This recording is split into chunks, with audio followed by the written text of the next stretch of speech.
Ohio State had 3 first-round picks in the 2023 NFL Draft.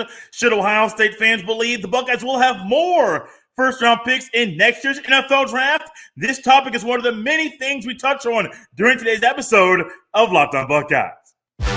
You are Locked On Buckeyes, your daily podcast on the Ohio State Buckeyes.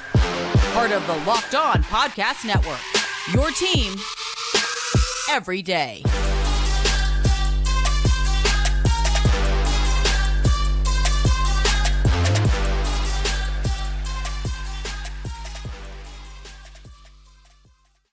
What is up, Buckeye fans? Welcome back to another episode of Locked On Buckeyes for the Locked On Podcast Network. I'm your host, Jay Stevens, also the host of the Jay Stevens Podcast. It is Tuesday, May the 2nd in the year 2023, and I want to thank you for making Locked On Buckeyes your first listen or first watch of every single day. During today's episode, we will discuss a big thing we missed from Ohio State in the 2023 NFL Draft. We'll also go over how the issue can be fixed. But before we get to any of that, it is prediction season for next year's NFL Draft. Now, I am not someone that constructs mock drafts during any period of the year, from the period between the end of the football season to the NFL Draft, or from the end of one draft to the beginning of the next. I am not someone that's going to be on here saying these are going to be the top 32 picks. These are the Buckeyes that'll be in that mix. That's not me. But one thing I do like to do every now and then is predict or make a list of things that I think have happened, or things that maybe will happen, things of that nature. Maybe ranking players every now and then as well. So now seems like the perfect time to kind of make a list predicting what Ohio State players will be first-round picks in next year's NFL Draft. Now, the list may be smaller at the end of the season, or it may be bigger. This is based off things that have happened on the football field and how I think players will progress in the upcoming college football season. I have 1, 2, 3, 4 for sure players that I do believe will be first-round picks in next year's NFL Draft. They've all been starters. I do believe all of them will be playing phenomenal ball for the Buckeyes in the shoe during the upcoming season. The first one is kind of easy. Route Man Marvin Harrison Jr. Some of you guys are following me on the Twitter at JSteven07. You see every now and then when this young man hits pay dirt, when he scores a touchdown, I tweet, "Stunting like my daddy," because he's doing the same thing as Dad did on the football field. Dad played for Syracuse and Marvin Harrison Sr. Dad played for the Indianapolis Colts. He's a Pro Football Hall of Famer as well. And this young man, Marvin Harrison Jr., is not constructed not the same height, not the same weight as his dad, but he's doing things as being a number one receiver in college like his dad did. However, it might go down and people might say Marvin Harrison Jr. had a better college career than his dad did when his dad played for Syracuse. Marvin Harrison Jr., I do believe he's a surefire first-round pick. Lock it down, put pencil on it, put it in pen, pen, no pencil, pen is what's going to be there, and it won't be erased. Marvin Harrison Jr. will be a first-round pick in the 2024 NFL Draft. The other one's on offense. It's Emeka Egbuka, his running mate. Now, this one is a different skill set. I think Route Man Marv can play slot. I think Emeka is probably more suited for the slot in the next year for the Buckeyes. At the same time, though, Emeka can play outside, and Emeka is a better returner than Marvin Harrison Jr. can be. I think the versatility that Emeka Egbuka brings to the table, the experience, being a multi-year starter, one thing that does hurt some people is you only start for one season. Emeka is a multi-year starter, which helps him in this conversation. At the same time, if he's healthy, stays healthy the entire year, it don't matter who the quarterback is between Kyle McCord and Devin Brown. I believe that Route Man Marvin, Emeka Egbuka, E-squared, if you want to put it that way for a nickname, I believe those two will be problems for opposing defenses all season long. And let Egbuka get off a couple times scoring on punt returns. That's just going to raise his draft stock even more. Emeka Egbuka, Marvin Harrison Jr., guys on the offensive side of the ball that I believe will be first-round picks in next year's NFL draft. I only got 2 on defense. Now, you may say, Jay, is it who I think it is? It might be, it might not be. No. I misspoke. There are 3 on defense, not 2. So the first one on defense might be self-explanatory as well. JT Tuimoloau. Call him Jalen. That's his first name. His government name is Jalen. Jalen Tuimoloau, to me, is going to break out in the upcoming season. I mean, he's going to blow up. And we're going to see the best ball from him. Now, I'm not saying we're going to see multiple games like what he had against Penn State. I'm not going that far. But, I mean, you're going to see him maybe break up a couple passes, get his hand up, and disrupt multiple passes in multiple games in the upcoming season. You're probably looking at a guy who is 8 to 10 sacks this year, or at least that many. I mean, he could have double-digit sacks, double-digit tackles for loss, and be somebody that next year could easily be a top 5 pick. Easily.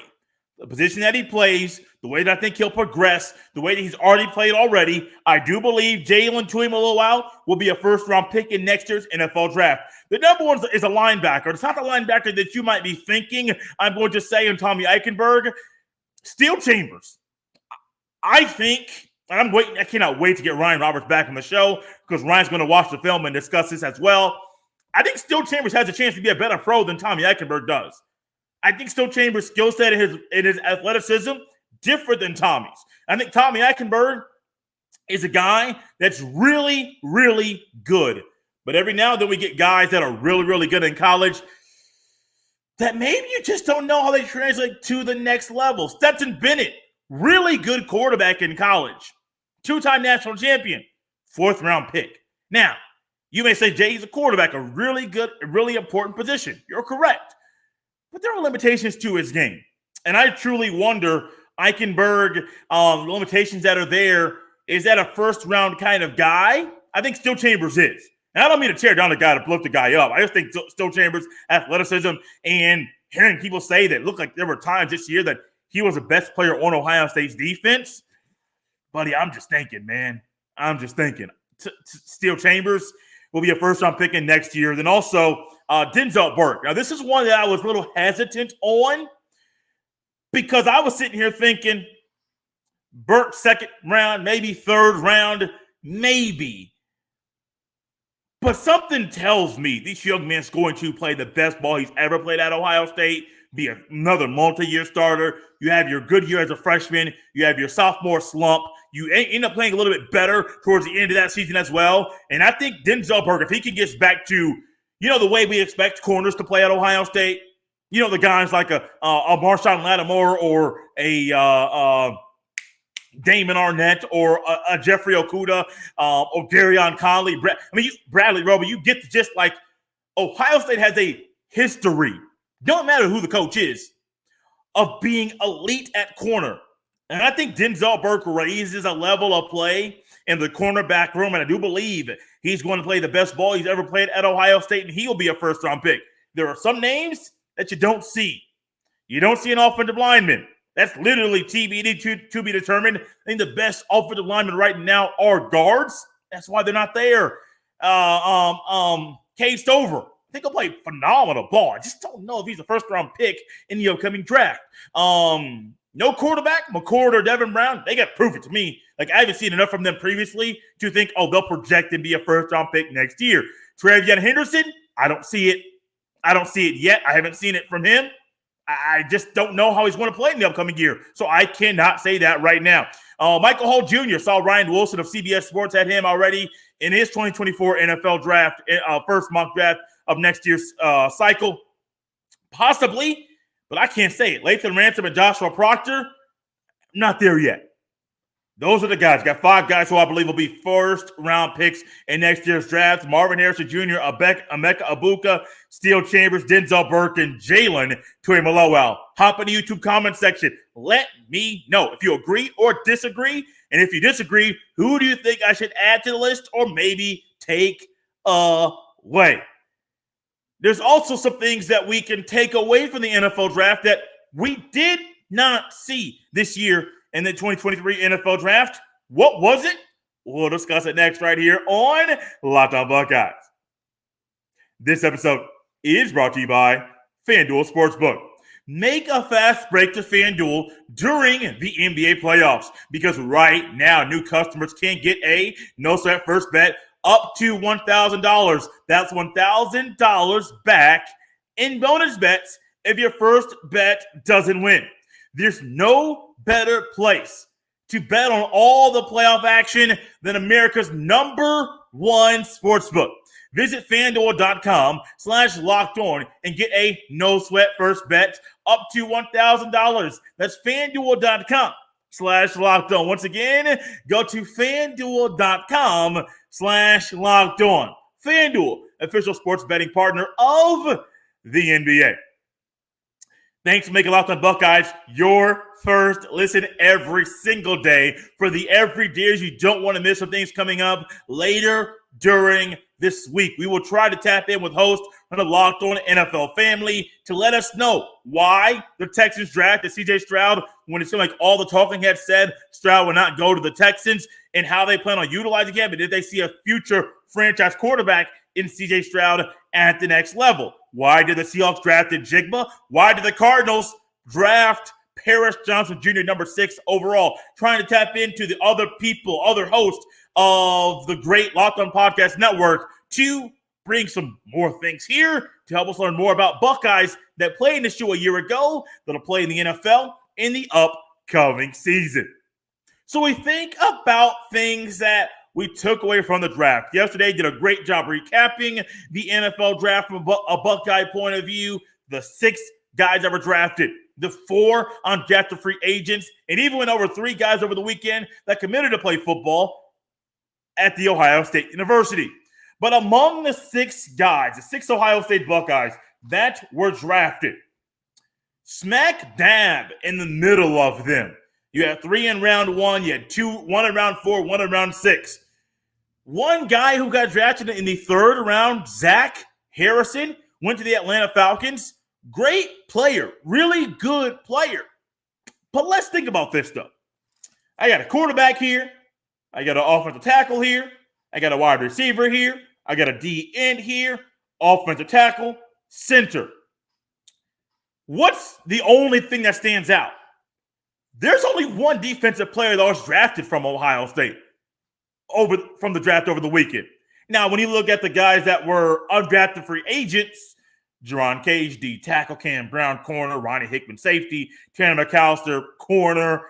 Well, what are we getting at? If you put safety as well, really, depending on situation where McAllister plays at the next level. But what are we getting at? Among the guys that were drafted, only one defensive player, which doesn't feel right, man. Just like forget going to the Google and forget going to the numbers and the history and all of those things. It doesn't feel right that Ohio State only has one guy that was a defensive player that got drafted in this year's draft. It feels like something is missing. It seems like there's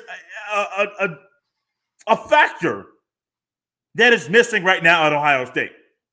Think about how Ohio State defenders are viewed and looked at.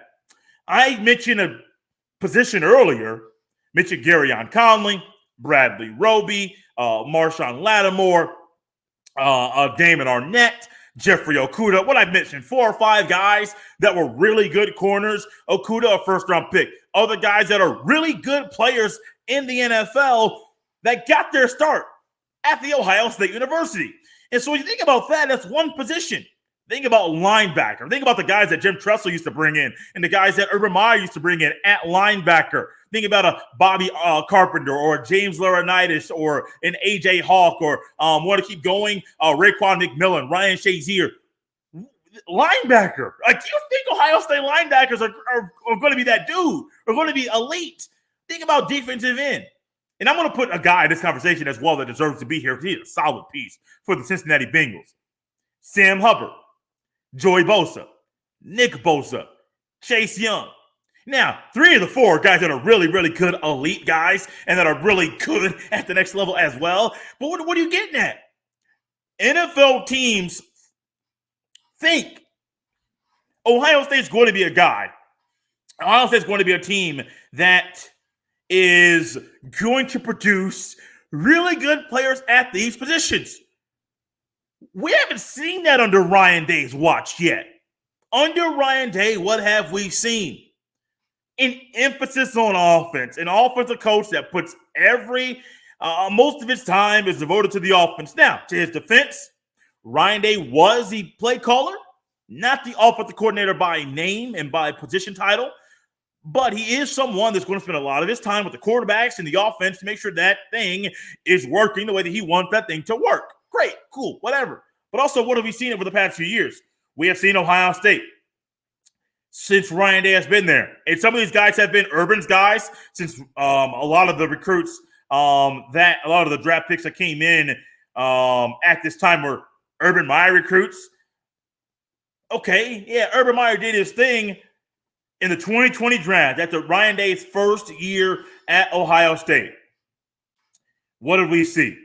We saw Chase Young, Jeff Okudah, Damon Arnett, Devon Hamilton, Malik Harrison, Jordan Fuller, Sean Cornell. What are we seeing? Urban's guys getting drafted. Guys that Urban brought in are getting drafted into the National Football League. Great. Okay, cool. What are we seeing in the next year? Still, Ryan Day's a coach. These are Urban's guys that he is coaching at this time. Pete Werner get drafted at linebacker.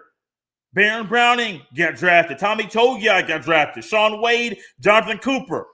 Now, once you keep going and you see some of the guys that Ryan Day's bringing in, there's a major drop-off. In last year's NFL draft, there was only one defensive player drafted in Tyreek Smith. Just one? Like, let this stuff sink into you. And then who else was drafted in last year's draft? Garrett Wilson, Chris Olave, Nicholas Petit-Frere, Jeremy Ruckert, and Thayer Mumford.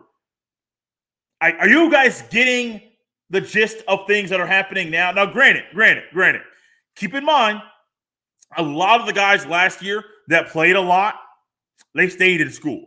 And so I have to bring in the context and say, well, you might say, well, Lathan Ransom stayed in school, and Joshua Proctor stayed in school, and Michael Hall Jr. couldn't even come out. Tui Malowal couldn't come out. Tommy Eichenberg, Still Chambers, they stayed in school. So I realized there are guys there that decided to stay in school for whatever reason. They decided to stay at Ohio State versus going to the NFL draft. And that's their right, their decision. Great. But I didn't think during the season Jerron Cage played good enough to get drafted. Cam Brown didn't think he played good enough to get drafted. Now, some of it was injury history. I think Ronnie Hickman should have stayed in school, but advice is being put out there, and this is what the outcome is. Tanner McAllister, even though he's an Oklahoma State transfer, got coached under Ryan Day's defense, Jim Knowles there. I didn't think he was going to be a surefire 100% a draft pick.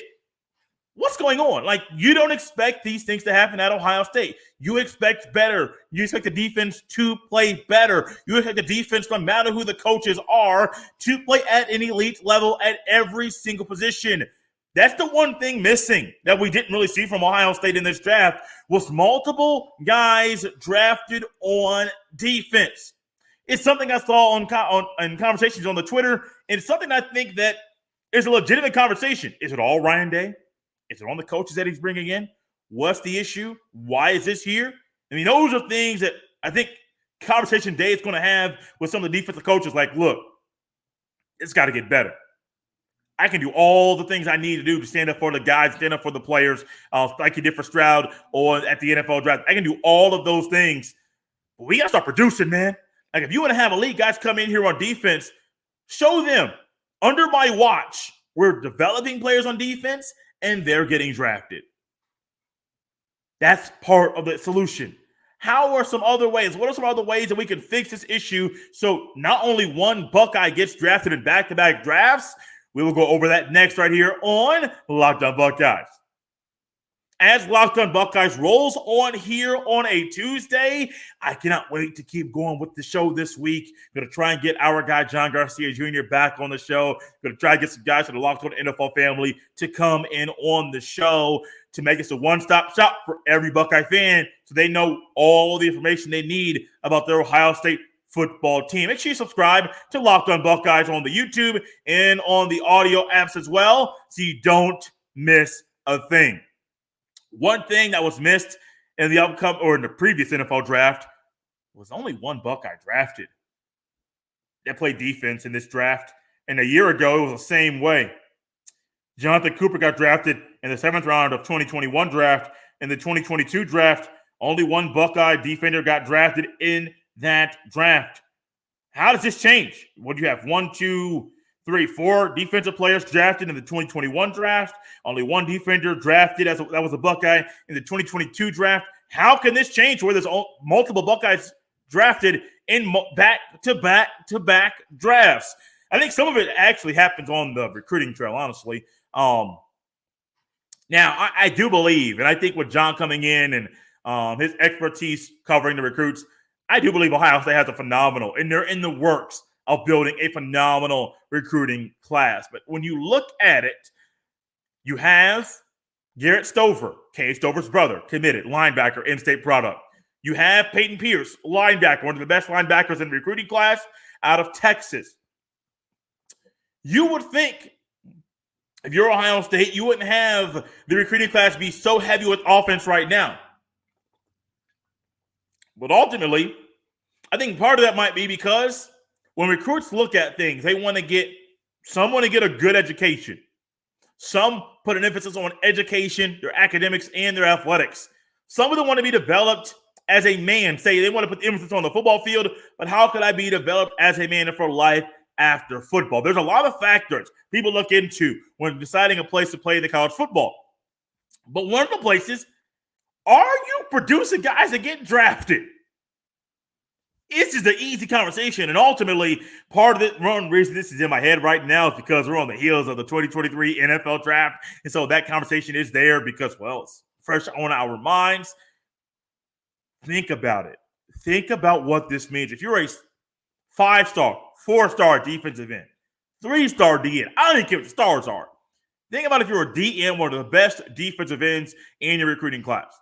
And you see, what do they talk about when they talk about Ohio State's defensive ends? Talk about the Bosa brothers. Talk about Chase Young. Normally, Sam Hubbard's not even in the conversation. That's one thing I bring in because I think he deserves to be in the conversation because of what he did at Ohio State.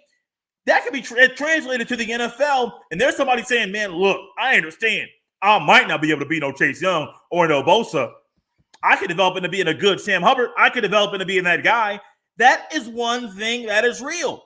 And I think when you look at the 2024, 2025, 2026 guys, they may say, hey, man, I knew the guys that I grew up watching at Ohio State. But something's different about this right now. They're not developing guys like they used to. What is going on?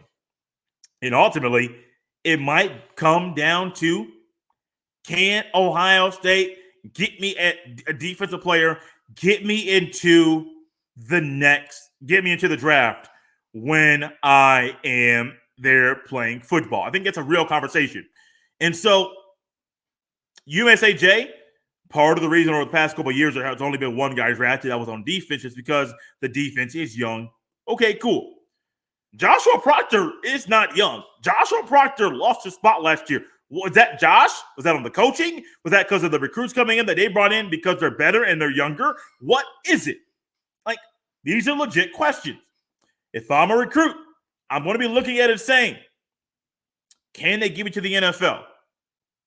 Can they help me get my mama up out of the house that she's been struggling to pay? Can they help me do things that are on my to-do list after I get out of college? Can this school help me do that? Can they develop me? Developed here. Hashtag develop here. We see it all over the place. I believe Ohio State can. And ultimately, I have a belief in Ryan Day that maybe it's the offseason. Maybe I'm just getting a little soft on the conversation here. I don't know. I believe Ryan Day is going to right the ship. I believe Ryan Day is going to fix some things so that on defense, and I do believe this is something that was on his mind, maybe not the draft itself, but developing guys on defense. I believe it was on his mind when he decided to potentially relinquish play calling duties and give it to Brian Hartline. He's thinking about total package in totality. We good on offense, man. Can we get better on defense? Yes. How do we do that? maybe allow me to be more of an overseer or CEO of the entire program, especially during practices in the offseason, to help everybody, every player, be the best player that they can be. I believe it starts in recruiting, but also once they get there, you got to develop them. And I haven't seen players really get developed at different positions on Ohio State's defense over the past few years. Ryan Day's been the biggest fish in the pond, you may be able to say, because he's the head coach of the team. It might not be a Ryan Day issue directly, but he's going to have to answer questions about it to the media, because when you're the head coach, you got to answer for a lot of things that go on in the football program. I do believe things will get better. There'll be multiple draft picks and multiple drafts over the next few years that were defenders, players that were defenders at The Ohio State University. But if not, we're going to have a big conversation about if the way things are going right now at Ohio State is the best way for the defense to be developed, and if it's the best way for the defense to be one of the best units in the entire country. We're out of here on a Tuesday. I love being back with you. Got 3 more days left. Got a lot of good stuff coming your way right here on Locked On Buckeyes the rest of the week, which is a good reason for you to be subscribed to Locked On Buckeyes, and also be subscribed not only on the YouTube, but on the Apple Podcast app, Spotify, the Odyssey app, or wherever you get your fine podcast. Locked On Buckeyes, just like everything along on the Locked On Podcast Network, is available for you, free and available. All the podcasts are free and available on all platforms. You can follow me on Twitter at jstevens07. You can send all of your emails to jstevens317 at gmail.com. Out of here on a Tuesday. Hope you guys have a great day.